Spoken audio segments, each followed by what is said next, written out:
তার সন্তানের আশেপাশে কেউ যদি চিল্লায় কান্দে, বিলাপ করে, রুহের উপর আযাব হবে।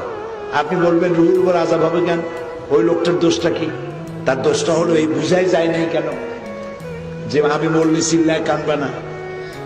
চিল্লায় কান্নার অর্থ হলো আপনি আল্লাহর সিদ্ধান্তের বিরুদ্ধে বিদ্রোহ করছেন। এই লোকটাকে আল্লাহ নিয়ে গেছে, জানটা নিয়ে গেছে কে?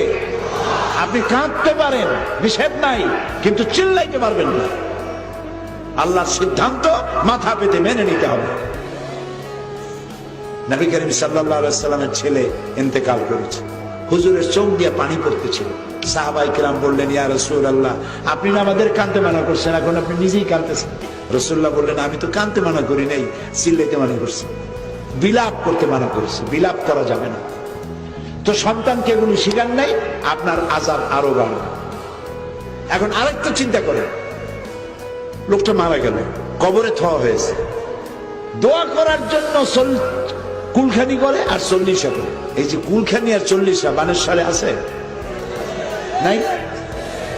কোন হাদিসে পাইছেন? কত দেখি আমাদের কোথায় পাইলেন কুলখানি করা লাগবে, 40 করা লাগবে?